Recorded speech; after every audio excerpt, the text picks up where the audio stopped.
Bonjour à tous. Bonjour à Christiane. Merci de nous avoir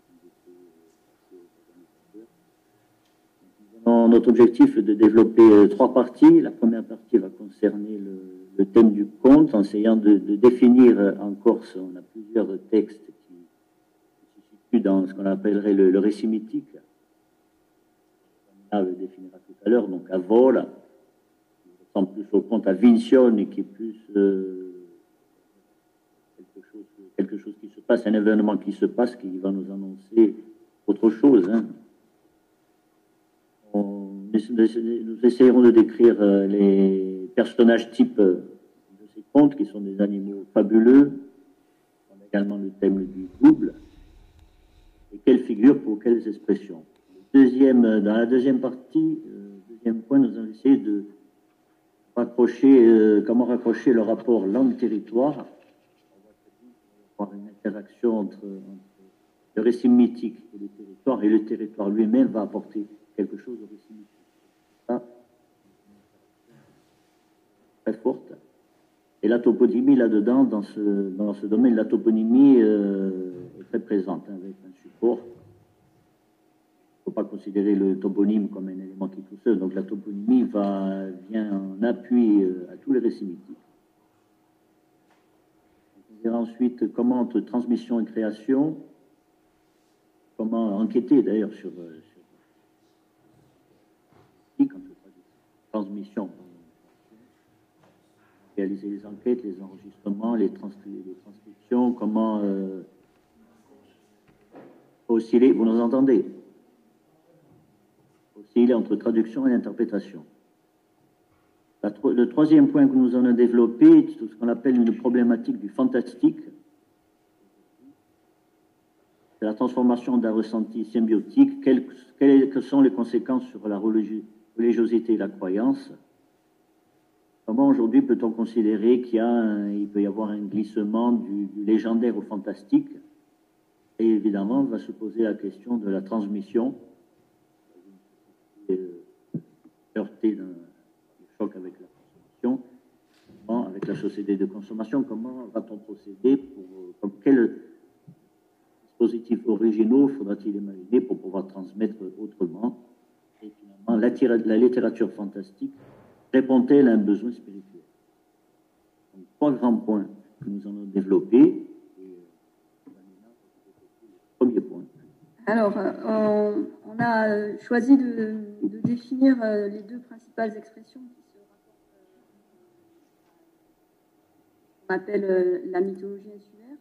On a Avol, qui correspondrait au récit mythique, qui propose un ensemble de récits qui sont fondateurs pour l'organisation du territoire, mais qui mettent aussi en avant une certaine conception du monde, une compréhension du cosmos avec des explications autour de la cyclicité de la vie, de la présence de la mort permanente, etc.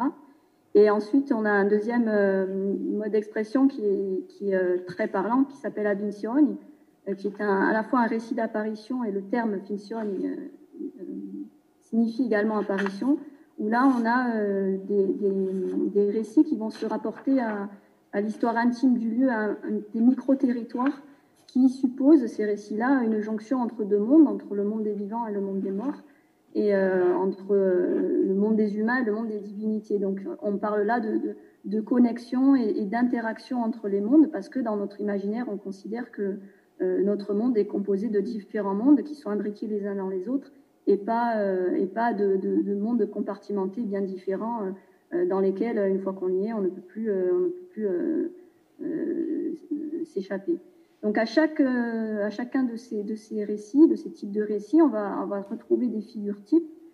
Et pour ce qui est d'Avol, donc du récit mythique, on va retrouver Astreg, ou Matsir, ou Stréon, ou Drag, ou Bajalisk, donc des animaux fabuleux, des êtres hybrides, des passeurs également. Et pour ce qui est d'Avincione, donc des récits d'apparition, là on a plus, on parlait tout à l'heure de double astral, une communication parlait de double astral, là on a plus une explication justement sur ces projections entre le monde des vivants et le monde des morts, mais également cette capacité que l'on peut avoir à un moment donné de voir dans une réalité ouverte la connexion avec le monde des esprits. Donc on va avoir des récits types qui vont être des supports pour ces figures-là. Et ces récits types vont être également présents au sein d'un environnement connu et rattachés à un certain nombre de toponymes. Donc on a un rapport entre la langue et le territoire qui est exprimé aussi par ce lien entre toponymie et légendaire. C'est ce que va nous expliquer Tony Fogacci. Oui. Alors, ce rapport entre toponymie, entre langue et territoire est très important. La toponymie est un support, vous l'avez entendu. Alors, on part d'un principe de base, c'est que les peuples, finalement, ont toujours développé des savoirs précis, étendus sur leur environnement, leur construction du territoire, qu'elle soit religieuse ou non. Elle se fait par deux choses. Elle se fait par l'action de l'homme sur l'action matérielle, l'anthropisation, mais elle se fait aussi par la représentation qu'ils ont de ce territoire. Ces espaces, souvent imbriqués, modelés, ils vont renvoyer à une mémoire anthropologique qui, elle va se transmettre. Elle a traversé cette construction finalement en filigrane. Je voudrais citer quelqu'un concernant la Corse, qui a travaillé sur la Corse, qui a dit, José Gilles, qui dit en parlant de la Corse, ce peuple qu'on a toujours empêché d'accéder au pouvoir, à l'histoire avec un grand H, a construit souterrainement une société communautaire bien à lui, en prise directe avec la géographie. Lui, quand il parle de la Corse, de cet aspect, il dit que l'île, finalement, est un grand corps primitif et que le Corse se réfère toujours d'abord à la famille et ensuite à l'île. Et c'est très important. En ce sens, donc, les représentations de l'au-delà, finalement, présentent dans ces récits et donnent un sens à ce territoire. Alors, il y a un fond mythologique, comme dans beaucoup de sociétés, avec des héros et des divinités, avec évidemment des couvertures, une superposition de religion, de pouvoir, de christianisation. Si on prend l'exemple de la symbolique de l'animal, elle est souvent réinterprétée par le christianisme ou d'autres courants religieux, avec une signification revue en évolution constante. Alors, si on tente une petite classification à travers ces récits mythiques, on s'aperçoit que certains animaux ont plutôt un rôle de gardien, comme l'orque, qui garde un trésor caché qui souvent est le savoir.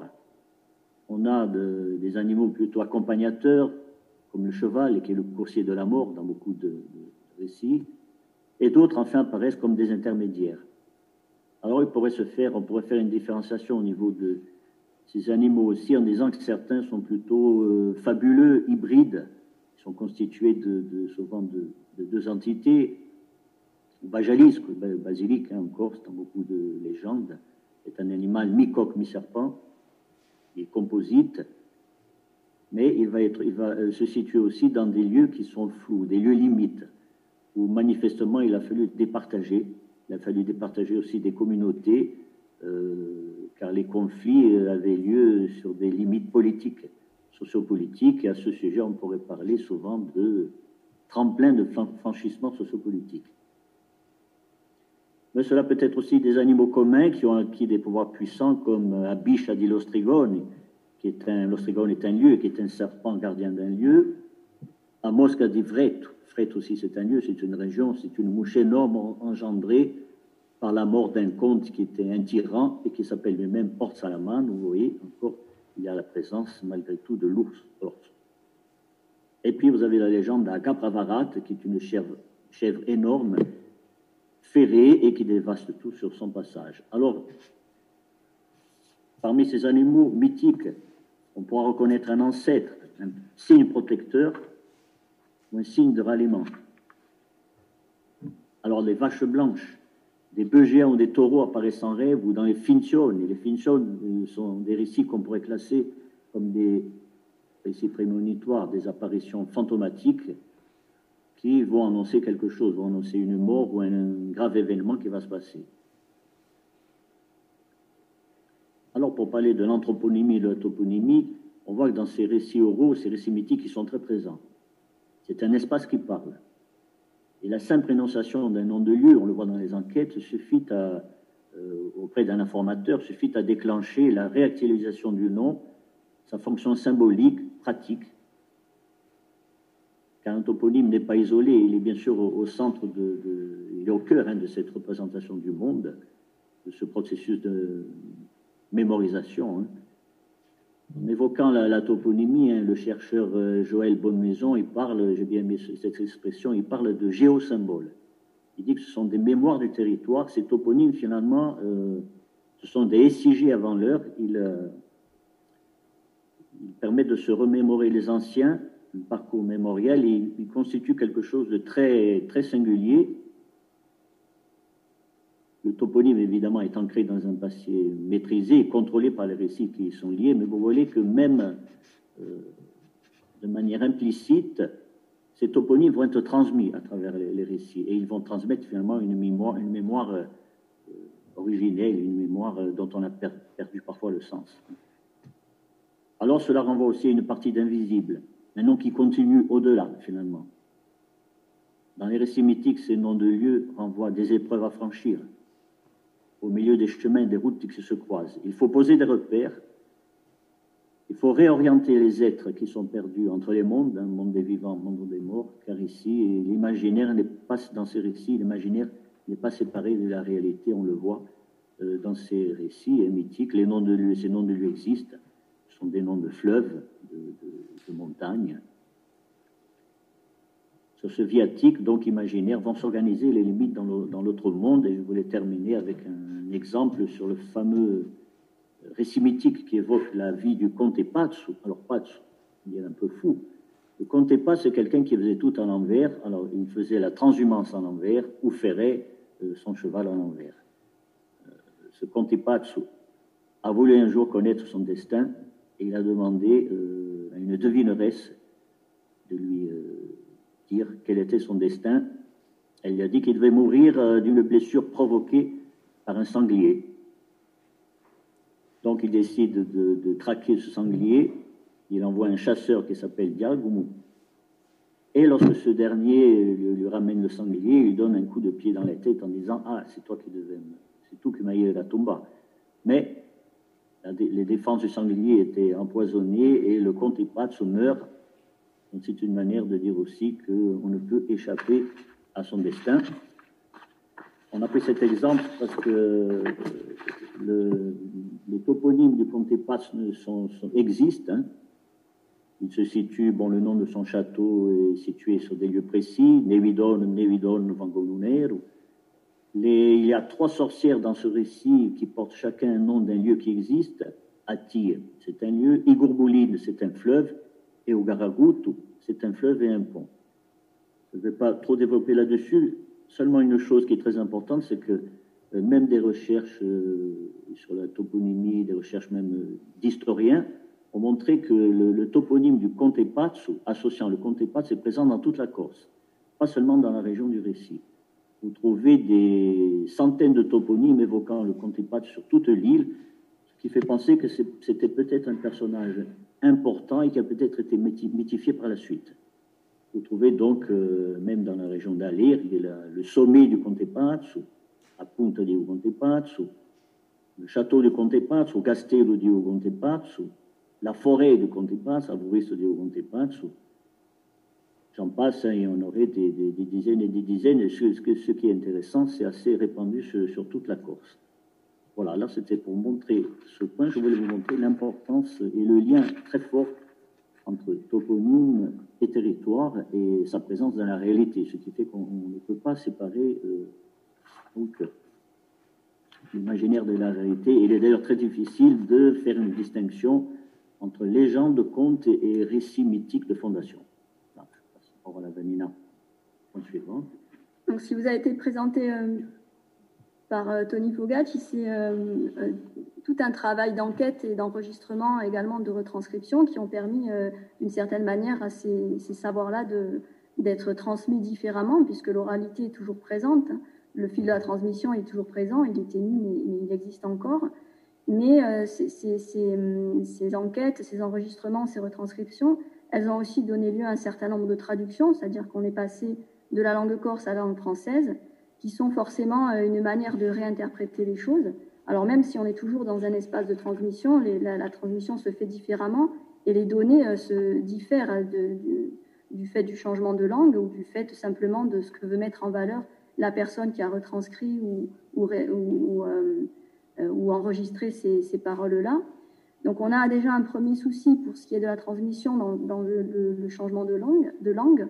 Pour ce qui est de la retranscription pure et simple, le souci réside dans le fait qu'on va quand même figer par l'écriture à un moment donné une parole qui a été dite et qui est quand même vouée à s'adapter à la fois à celui qui raconte, mais également au public, à ceux qui écoutent, et à s'adapter également à l'évolution de la société, parce que si le toponyme reste, si le conte reste, si les données se transmettent, c'est aussi parce qu'à un moment donné, il y a une adaptation à cette évolution de la société. Et on va assister également dans les années 50 à la mise en écriture en langue française donc de ces récits-là, pour entrer un petit peu dans la littérature folkloriste et dans les contes et légendes des régions de France. Donc la Corse va faire partie là aussi, au même titre que l'Alsace ou que la Bretagne, de toute une littérature folkloriste autour des régions. Et c'est à partir de ce moment-là qu'on va petit à petit extirper, si vous voulez, cette oralité de son espace d'expression, qui est donc le territoire dans son ensemble, et finalement couper un petit peu de ces lieux d'origine, ces expressions-là. Le deuxième souci qu'on va avoir, c'est un petit peu plus loin dans les années 70-80, où là, vraiment, avec l'ouverture de l'Université de Corse notamment, on va avoir des gens qui vont se pencher sur ce savoir-là, sur cette transmission-là, mais ça va devenir une sorte de corpus à étudier et à classifier. Et même s'il y a un travail évidemment sur la gestuelle, sur la voix, sur la langue, on va transformer ces expressions-là en corpus scientifique. Et à partir de ce corpus scientifique, il va y avoir aussi une envie de transmettre aux enfants. Et du coup, on ne va plus transmettre de manière traditionnelle les choses telles qu'elles nous ont été contées, mais on va adapter vraiment à l'espace scolaire et au public scolaire ces récits-là, en édulcorant évidemment toute la partie liée à la connexion avec le monde des morts ou liée à la compréhension de la mort.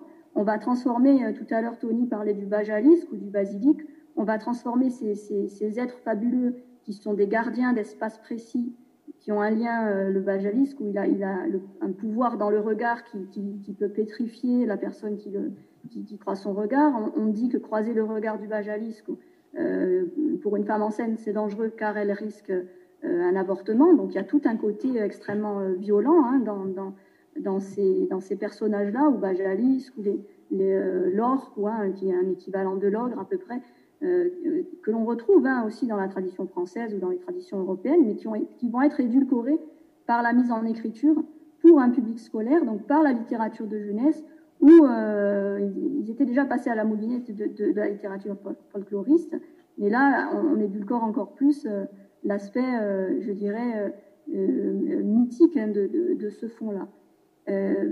Et là, je vous parle uniquement de l'adaptation à ce public scolaire. Même si on a une volonté de transmission, on va forcément, à un moment donné, en détachant ces expressions-là de leur territoire de création, les figer dans une écriture et changer finalement leur finalité. Et j'en viens à la problématique du fantastique.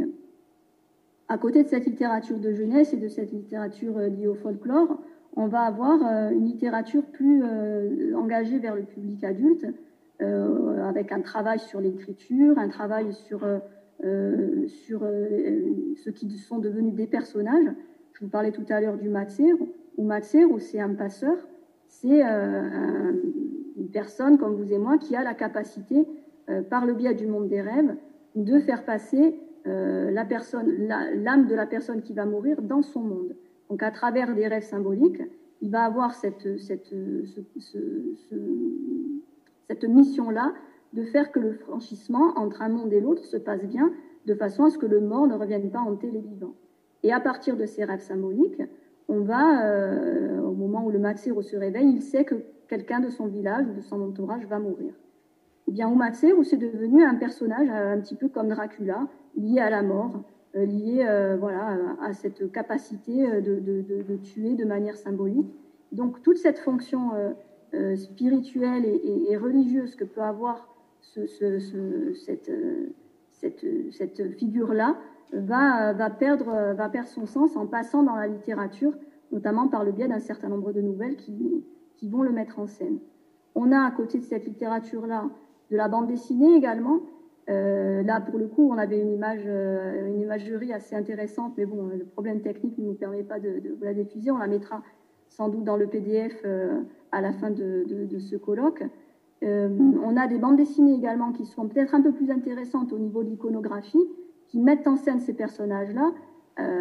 Astreg, la sorcière, donc à Patsamil et la folle blanche, qui est une sorte de piti que l'on retrouve dans le sud de la Corse.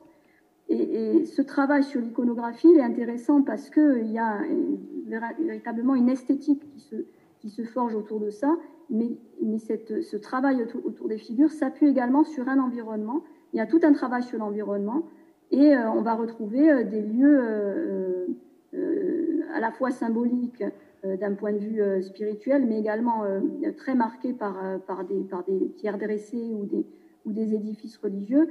Et ces lieux-là font partie de la mémoire collective et sont relatifs vraiment à ce que peut être l'origine à un moment donné de la manière de concevoir le territoire pour les insulaires que nous sommes. Pour la bande dessinée Corsis dont je parle, qui met en scène une dame blanche, on a on est à la fin. Ne vous inquiétez pas. On a dessiné également des pierres préhistoriques gravées. Donc on fait évoluer ces personnages-là dans un environnement qui existe vraiment. Donc on retrouve ce lien au lieu que l'on avait un petit peu perdu avec la littérature de jeunesse ou avec la littérature folkloriste. Et on a tout un travail autour de cet imaginaire et de l'origine de cet imaginaire. En revanche, ce qui peut poser problème, c'est qu'on va faire évoluer ces personnages-là qui ont un rôle dans le monde des rêves, donc dans un monde vraiment, dans un entre-deux. Et là, dans ces bandes dessinées, on va faire évoluer ces personnages-là dans la réalité des hommes. Donc on n'a plus ce travail sur l'espace et sur le temps que l'on retrouve dans les contes traditionnels. C'est pour ça qu'on parle de glissement du légendaire vers le fantastique, qui nous semble assez inéluctable, au sens où toute l'imagerie inhérente aux sorciers, aux sorcières, à ce monde-là, prend énormément de place également dans la création cinématographique ou simplement en regardant les Walt Disney et Harry Potter et ce genre de création qui fait que on va imposer une certaine imagerie autour d'un imaginaire qui devient qui a un fond collectif, bien entendu, un fond commun, mais qui a des spécificités liées au territoire ou liées à la manière dont on va se mettre en connexion avec notre territoire, ce dont parlait Tony Fogacci tout à l'heure. Je conclurai pour ma partie là-dessus sur l'idée que cette problématique que l'on a entre le fait de passer d'une oralité en lien avec un territoire à une mise en écriture qui devient d'une certaine manière culture officielle de l'imaginaire insulaire, on va avoir cette même problématique avec ce passage des religiosités populaires à des mouvements qui essayent de remettre en connexion les hommes avec leur territoire. Et je pense au mouvement gothique, au mouvement Wicca, qui prend vraiment de l'ampleur aujourd'hui, qui essaye de remettre en avant des anciennes religiosités, mais qui, pour le coup, va s'appuyer aussi sur tout cet imaginaire produit par le monde cinématographique ou par la littérature, et de fait va, si ce n'est continuer à transmettre, continuer à modifier d'une certaine manière ce rapport que l'on a au territoire, en mondialisant quelque chose qui, au départ, est pourtant l'expression vraiment extrêmement intime d'un peuple avec son espace de vie. Je conclurai ma partie sur ce point-là et je laisse le mot final à mon collègue Tony Fogacci, de façon à rester dans les temps. Eh bien, nous vous remercions de nous avoir écoutés. Espérons nous voir bientôt, hein, cette fois en présentiel et non pas virtuellement. Merci à vous. Merci beaucoup.